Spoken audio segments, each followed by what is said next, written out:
이 세상에서는 둘이 같이 공존할 수 없는 것들이 있습니다. 예를 들면 빛과 어두움, 이 둘은 공존할 수가 없지요. 아무리 깊은 동굴 속 칠흑같이 어두운데 아주 오랜 세월 흑암이었다 하더라도 누군가 그 속에 들어가서 빛을 밝히는 그 순간 어둠은 빛과 함께 공존할 수가 없어서 물러가게 되어 있습니다.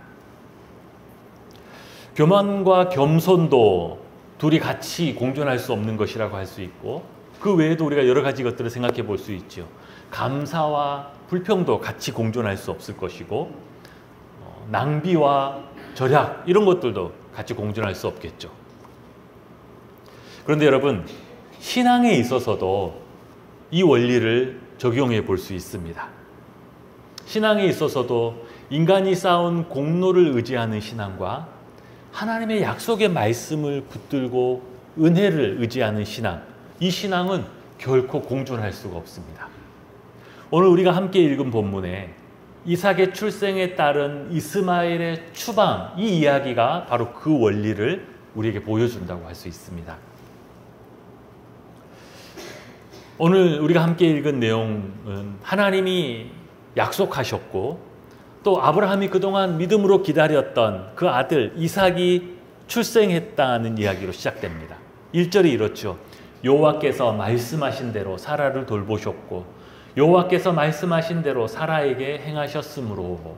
두 번이나 무엇을 따라서요? 하나님이 말씀하셨던 대로, 말씀대로 이루어졌습니다. 두 번이나 강조하죠. 하나님이 사라를 찾아오셨습니다. 그리고 그에게 무언가를 행하셨어요.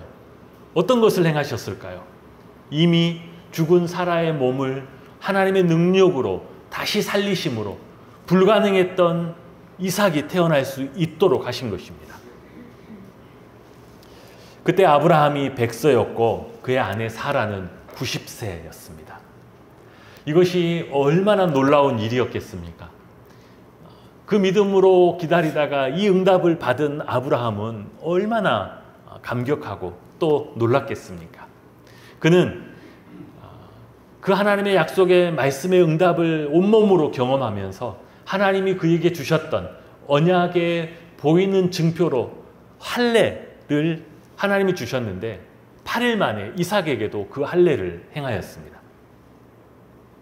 또 이 일이 사라에게도 얼마나 큰 기쁨과 감격이 되었던지 6절에 사라가 이르되 하나님이 나를 웃게 하시니 듣는 자가 다 나와 함께 웃으리로다.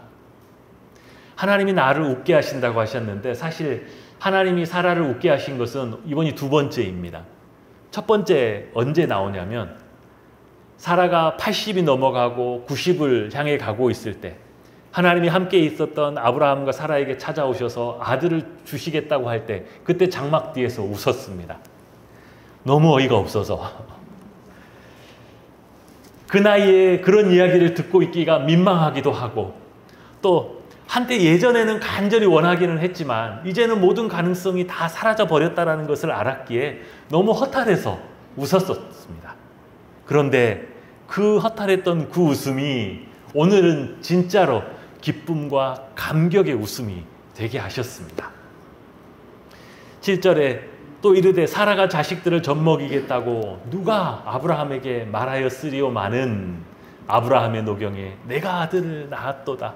이것이 사라의 기쁨이고 웃음이고 또 고백이었습니다. 이 모든 일이 어떻게 가능했습니까? 아브라함의 믿음 때문이었습니다. 오직 하나님이 약속하신 것에 대한 그의 믿음. 그래서 사도 바울은 로마서에서 그가 100세나 되어 그의 몸이 죽은 것 같고 사라의 태가 죽은 것 같음을 알고도 모르는 것이 아니었어요. 덮어놓고 무조건 하는 게 아니었습니다. 다 알았어요. 그러나 그럼에도 불구하고 믿음이 약하여지지 아니하고 믿음이 없어 하나님의 약속을 의심하지 않고 오히려 믿음이 견고하여져서 하나님께 영광을 돌리며 약속하신 그것을 또한 능히 이루실 줄을 확신하였으니, 이것이 아브라함의 믿음이었습니다. 그러니 이삭은 그냥 아들이 아니었습니다. 평범한 육신의 후사, 내 몸으로 낳은 아들이 아니었어요.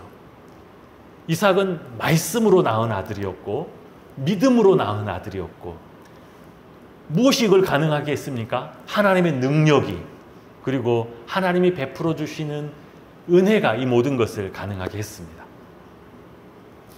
그런 이삭이 자라서 이제 젖될 때가 되었습니다. 지금이야 이유식이 좋기 때문에 심지어 첫 돌 전에도 젖을 떼는 아이들이 있다고 합니다.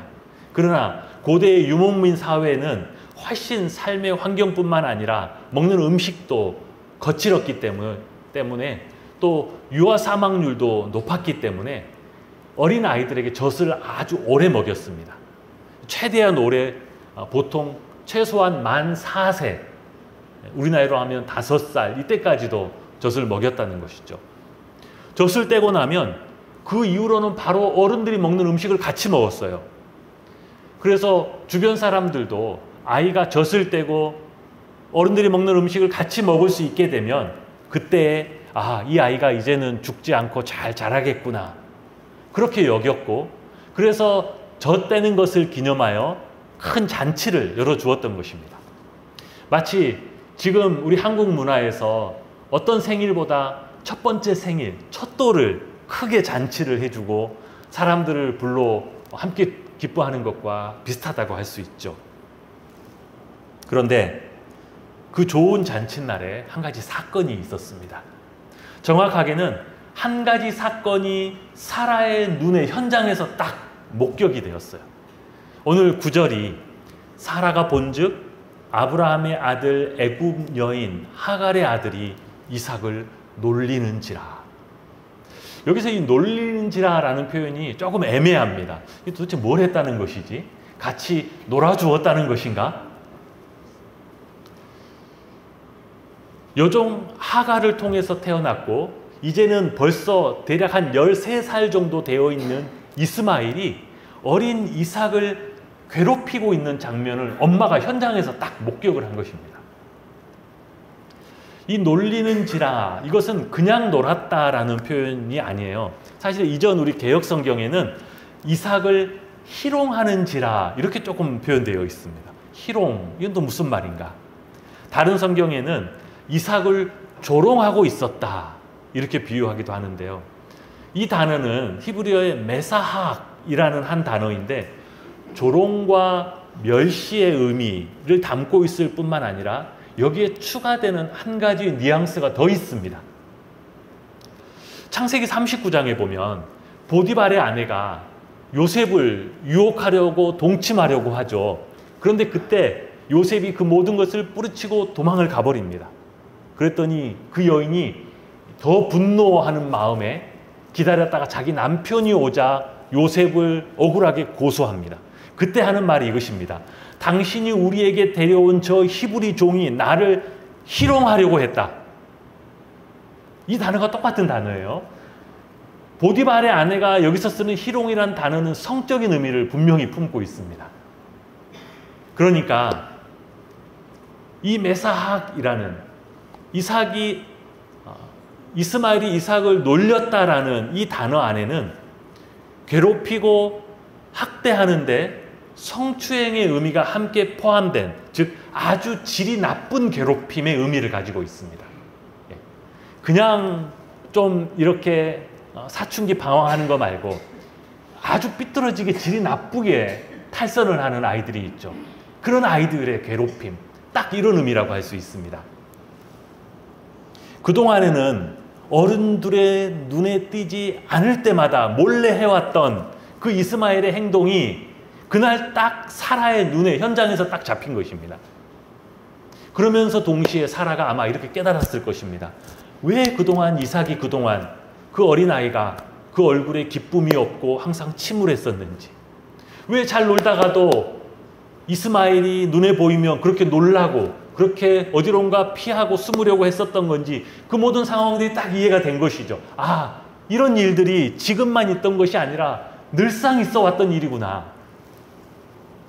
그래서 사라가 요구하기를, 오늘 10절이죠. 그가 아브라함에게 이르되 이 여종과 그의 아들을 내쫓으라. 이 종의 아들은 내 아들 이삭과 함께 기업을 얻지 못하리라. 네, 그렇게 해서 여종 하갈과 그의 13살 된 아들 이스마엘을 내쫓습니다. 어떤 관점에서 보면 이렇게도 조금 생각할 수 있어요. 사라가 조금 지나친 것이 아니냐. 그렇게 너무 과도한 시기 질투 때문에 또는 자기 아들을 너무 생각하는 나머지 너무 가혹하게 처신하는 것이 아니냐. 그러나 그렇지 않습니다. 성경은 절대 그런 의도가 아니었다고 하죠.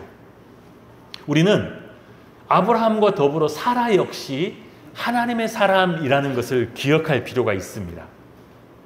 사라가 이스마엘을 문제 삼고 내쫓은 것은요, 이삭이 태어나자마자가 아니었어요. 벌써 지난 4년이 있었잖아요. 지난 4년 동안에는 아무 문제를 제기하지 않았고 그들을 용납했고 그들을 받아들여주고 인정하려고 했었습니다. 그런데 오늘 그 현장을 딱 보고 나서 깨닫게 된 것이죠. 아, 이 종의 아들과 내 아들이 결코 공존할 수 없겠구나라는 것이죠. 이스마엘은 단순히 이삭을 자기 경쟁자로 여길 뿐만 아니라 그것을 훨씬 넘어서 마치 무슨 원수나 무슨 전쟁터의 적을 만난 것처럼 그렇게 생각하고 있었습니다. 또한 당시 사회법으로도 여종에게 아들이 있고 본부인에게 아들이 없으면 선택의 여지가 없지요. 아버지의 모든 재산은 종의 아들에게 가게 돼 있습니다. 그러나 그렇게 생각하고 있다가 본부인의 아들이 태어나면 상황이 바뀝니다. 당연히 본부인의 아들이 모든 것들을 상속하게 되고 그 종과 종의 아들은 그 본부인의 아들 밑으로 속하게 되는 것이죠. 그러니 당시 사회법으로 보기에도 사라의 요구는 과한 것이 아니라 정당한 요구였다라고 할 수 있고, 또 한편 자기 아들이 그렇게 괴롭힘 당하는 것을 목격한 어머니로서 합당한 요구라고 할 수 있습니다. 더구나 이 사라의 요구도 하나님도 그렇게 하라라고 아브라함에게 말씀하십니다. 그러나 하나님께서 그렇게 하라라고 한 이유는 사라가 생각하는 것보다 또 다른 더 깊은 하나님의 의도가 있었습니다. 우리는 혹 하나님을 향하여서도 하나님이 그러면 여종 하갈과 그 아들 이스마엘을 차별하시고 미워하시는 것인가? 너무 이삭을 중심으로 모든 것이 돌아가기 때문에 이 이스마엘은 그냥 처음부터 미운 오리새끼처럼 그렇게 되는 것인가? 그렇지 않습니다. 하나님은 결단코 그런 하나님이 아니시죠. 하나님은 이스마엘에게도 복을 주셨습니다. 그래서 그도 한 민족을 이루고 그도 번성할 수 있도록 축복해 주셨어요. 그도 돌보셨고 그도 축복해 주셨고 이삭도 축복해 주셨습니다. 하지만 공존하게는 하지 않으셨어요. 하나님은 우리가 되짚어 보면 처음 아브라함을 택하실 때부터 그에게 아들과 그의 후사를 약속하셨고, 그때부터 하나님은 그의 후손으로 오실 메시아와 또 메시아를 통해서 땅의 모든 족속에게 미칠 구원의 복음을 준비하고 계획하고 계셨습니다. 그 첫 후손이 이삭이었고, 이 이삭은 장차 메시아를 통하여 구원을 얻을 모든 하나님의 백성들의 상징이자 대표이기도 합니다. 그래서 하나님은 이삭이 태어날 때 아브라함에게 어떻게 하셨어요? 그의 육신으로 몸으로 낳게 하신 것이 아니라 오직 약속하신 하나님의 말씀으로 낳게 하고 믿음으로 낳게 하셨던 것이고, 사람의 능력이 아니라 사람의 계획이 아니라 하나님의 능력과 하나님의 계획 안에 오직 하나님의 은혜로 주어지게 했습니다. 그 이유가 이삭의 탄생이 바로 지금 우리 또 땅의 모든 족속들이 어떻게 하나님 앞에 의롭다함을 얻고 어떻게 하나님 앞에 새 생명으로 거듭나 그의 백성이 되는지 이것을 보여주어야 했기 때문이죠. 즉 모든 하나님의 백성들은 오직 하나님이 약속하신 그 말씀, 복음에 대한 믿음으로, 오직 그 믿음으로 하나님 앞에 구원을 얻고 하나님의 백성이 되는 은혜를 누릴 수 있기 때문입니다. 어떻게 오직 믿음이 그런 결과를 낳을 수 있죠? 어떻게 죄악으로 소망이 없고 심판을 피할 수 없는 사람들이 오직 그 믿음 하나만으로 하나님의 백성으로 거듭나는 것이 가능할까요? 하나님의 능력이 그 일을 행하십니다. 마치 아브라함이 믿었고 모든 것이 불가능해 보였지만 하나님의 능력이 사라를 찾아와 그를 다시 살려 하나님이 약속하신 일들이 이루어지게 한 것과 똑같다고 할 수 있죠. 이삭이 그렇게 믿음의 자손, 또 모든 우리 믿는 자들을 대표한다라고 하면 이스마엘은 무엇입니까? 아브라함의 육체의 후사입니다. 그가 어떻게 태어났어요? 아브라함이 믿음에 벗어나 탈선에 있을 때 태어났습니다. 하나님의 말씀과 믿음이 아니라 자기에게 아직 남아있는 몸의 능력으로, 생식력으로, 자기의 계획과 자기의 조바심으로 낳은 육체의 아들이죠. 그러니 결코 하나님의 원래 계획이 없었고 하나님이 약속하신 아브라함의 후손에 들어갈 수 없는 사람인 것입니다. 이 두 아들에 대한 하나님의 평가는 12절 후반부에 보면 분명합니다. 이삭에게서 나는 자라야 내 씨라 부를 것임이라. 즉 이삭을 통하여 난 사람이라야 내 후손으로 인정될 것이다. 다른 번역본은 이렇게 번역하고 있기도 합니다. 사도 바울은 교회 안에서 이삭의 후예와 이스마엘의 후예가 공존하고 있는 것을 보았습니다. 특별히 갈라디아 교회 안에서 보았어요. 갈라디아서 안에서 오직 믿음으로 의롭다함을 얻는 신앙만 있었을 뿐만 아니라 그들 안에는 여전히 율법을 통한 자기 의와 공로로 하나님의 백성이 될 수 있다라고 오해하는 율법주의자들이 있었습니다. 즉 이삭의 후예와 이스마엘의 후예가 서로 다른 믿음을 가지고 같이 있었던 것이죠. 그것에 관하여 아브라함은 이렇게 이야기합니다. 기록된 바 아브라함에게 두 아들이 있었으니 하나는 여종에게서 하나는 자유하는 여자에게서 낳다 하였으며 여종에게서는 육체를 따라 낳고 자유 있는 여자에게는 약속으로 말미암았느니라. 그러나 그때 육체를 따라 난 자가 성령을 따라 난 자를 박해한 것 같이 이제도 그러하도다. 그러나 성경이 무엇을 말하느냐? 여종과 그 아들을 내어 쫓으라. 여종의 아들이 자유 있는 여자의 아들과 더불어 유업을 얻지 못하리라 하였느니라. 그 두 아들로 대표되는 그 두 신앙이 공존할 수 없다는 것입니다. 오직 믿음으로 의롭다함을 얻는 신앙, 그 신앙이 율법을 통해 자기 의를 주장하는 이 신앙과 공존할 수 없고, 그런데 현실적으로는 어떤 일이 있다는 거예요? 그때에도 육신의 자식이 약속의 자식을 핍박하였던 것처럼 지금도 이 육체를 의지하는 신앙이 믿음만 의지하는 신앙을 때로 위협하기도 한다는 것이죠. 그러니 내어 쫓으라는 것입니다.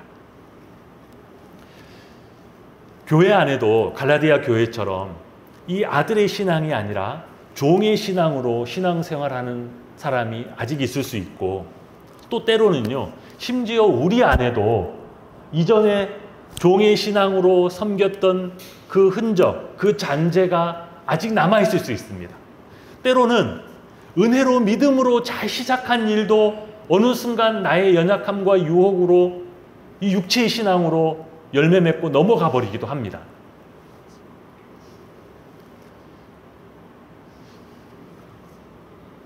종의 신앙의 특징은 교만과 심한 영적인 기복이라고 할 수 있습니다. 육체의 공로와 열심으로 내가 하나님 앞에 구원을 받고 최소한 내가 그것을 통해서 다른 사람보다는 더 낫다라고 내 지위를 인정받을 수 있다고 하는 그 신앙은 필연적으로 다른 사람을 판단하고 다른 사람을 정죄하는 교만에 이르게 됩니다. 아니, 나는 이렇게 열심히 하는데, 나는 예수 믿고 이것도 하고 저것도 하고 이것도 열심히 한 번도 빠지지 않고 열심히 하는데 왜 다른 사람들은 나만 못한가? 왜 저 사람은 안 하는가?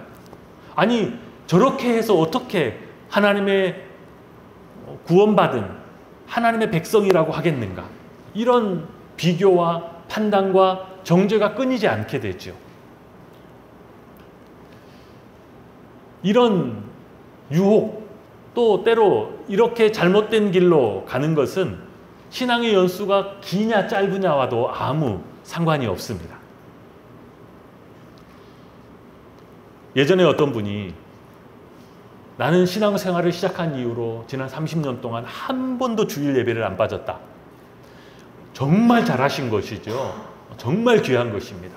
저는 할 수만 있으면 우리 개성문교회 모든 성도님들이 다 그런 신앙 되었으면 좋겠습니다. 얼마나 큰 은혜이겠습니까?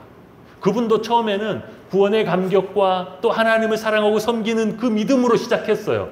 그런데 30년이 지나고 어느 순간에 나도 모르게 이것이 내 공로가 되고 다른 사람보다 조금 더 나은 나의 자랑거리가 되면서 다른 사람을 판단하기 시작합니다. 아닌 말이야, 나는 30년 동안 한 번도 안 빠졌는데 저 권사는 지난주에 왜 안 나왔대? 아니, 장로라는 분이 주일을 빠지고 다른 일을 하면 어떡해? 저 사람은 맨날 빠져. 맨날 비교하면서 정죄하고 판단하는 데 이른다면 은혜로 시작했다가 육체로 열매 맺는 그런 신앙의 모습이 되고 마는 것이죠. 오히려 은혜로 믿음으로 시작했다라면 끝까지 그 믿음과 은혜를 유지하면서 혹시나 주일에 빠지신 분들이 눈에 띈다면 오히려 그분이 그런 것 때문에 믿음이 약해지지 않도록 보이지 않는 곳에서 기도해주고 혹시 어려움은 없나 조금 물어봐주고 도울 수 있는 것을 도와주면서 섬겨주는 그런 믿음으로 계속 더 나가야죠. 그럼 얼마나 더 아름답겠습니까? 예전에 제가 알던 어떤 한 장로님은 찬양대회를 섬기면서 그것이 그분에게 너무나 큰 감격이었어요. 너무나 감격이고 또 그 은혜를 섬기면서 계속 그 길로 갔어야 되는데 어느 한순간에 내가 입는 이 찬양대 가운이 참 얼마나 거룩한 가운인가 이런 생각을 하면서 화장실을 못 들어가겠는 거예요. 이 거룩한 세마포를 입고 어떻게 내가 부정한 화장실에 들어가겠는가. 예. 개인적으로 그런 사모하는 마음, 하나님 앞에 그런 어떤 순전한 마음을 가진 것은 인정해 줄 수 있습니다. 박수 쳐줄 수도 있어요. 그렇게 귀한 마음을 가지고 있군요. 그래서 그분은 보통 찬양대에서 연습을 하고 가운을 입고 오다가 화장실에 들을 때가 많이 있잖아요. 근데 그분 어떻게 해요? 가운을 벗어서 옆에 두고 그 다음에 화장실 갔다 와서 다시 입는 거예요. 거기까지는 인정해 줄 수 있어요. 그런데 이것이 자신의 육신의 자랑으로 나가면 어떻게 되는 거예요? 다른 사람을 판단하게 됩니다. 화장실 앞에 서서 오늘은 누가 거룩한 세마포를 입고 부정한 화장실에 출입하는지. 그렇게 되면 성령으로 믿음으로 시작했다가 자기 자랑으로 육체로 끝나버리는 셈이 되는 것입니다. 정말 그렇게 믿음과 사모하는 마음이 있었다면 그것을 잘 유지했어야죠. 그 마음으로 정말로 은혜의 찬양을 예배 때 부르고 또 그 찬양이 자신의 삶이 되도록 그렇게 애쓰고 노력하면서 또 찬양대가 더 은혜스럽게 더 하나님 앞에 영광을 돌리는 찬양대로 설 수 있도록 뭔가 섬기는 일에 앞장을 서주었으면 얼마나 귀하고 아름다웠겠습니까? 그런데 그만 은혜로 믿음으로 시작했던 것도 그렇게 자칫 내 자랑으로 내 공로가 되면 그렇게 마무리가 될 수 있다는 것이죠. 종의 신앙의 또 다른 모습이 심한 영적 기복입니다. 이거는 교만의 동전의 뒷면과 같다고 할 수 있어요. 자신이 행한 만큼 교만하고 남과 비교하고 판단했다라면 자신이 그렇지 못하다고 느낄 때 스스로 교만했던 그 높은 데서 떨어져 심한 영적인 침체를 경험하게 되는 것입니다. 조금만 자기가 자랑할 것이 있고 하나님 앞에서 떳떳하다고 느끼면 막 충만했다가 조금만 죄짓고 낙심하고 실망할 일이 있으면 또 바닥으로 떨어져서 이 영적인 기복을 반복해서 경험합니다. 근데 우리에게도 그런 모습이 있을 수 있어요. 충분히. 예를 들면 이런 것이죠. 한 주 동안 매일 성경을 읽고 기도도 하고 예배도 안 빠지고 또 심지어 밖에서 이웃들에게 선한 일도 했습니다.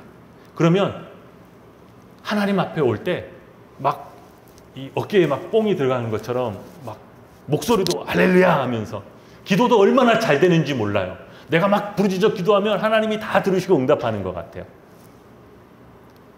그런데 예를 들어서 그 반대의 상황이 되면 한 주 동안 내가 관계가 안 좋은 사람과 다투고 내가 죄에 넘어지기도 하고 내가 말씀과 기도도 전혀 가까이 하지 못하고 내가 한 주를 돌아보니까 세상 사람만도 못하다라고 느낄 그때에는 추락을 하게 됩니다.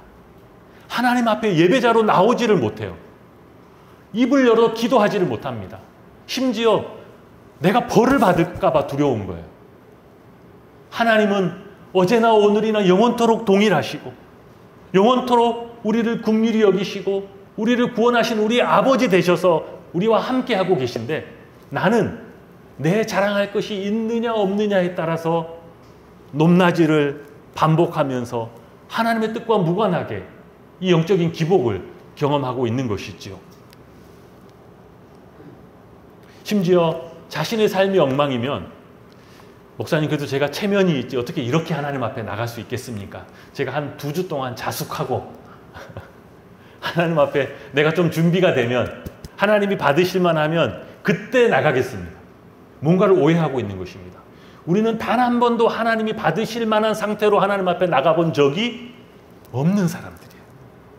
우리는 죄인임에도 불구하고 그리스도의 십자가의 은혜를 붙들고 그 약속의 말씀 붙들고 오직 믿음으로 늘 하나님 앞에 서는 사람들이지 한 번도 내 공로, 내 자랑으로 선 적이 없는 사람들인데도 불구하고 신앙을 육체의 신앙으로 이스마엘의 신앙으로 오해하고 있는 것이죠.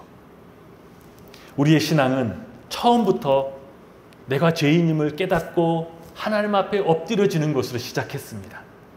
심지어 내가 더 거룩해지고 경건해지려고 노력하면 할수록 아이러니하게도 내가 얼마나 죄인인데 하나님의 은혜로 구원받은 것만 더 드러났습니다.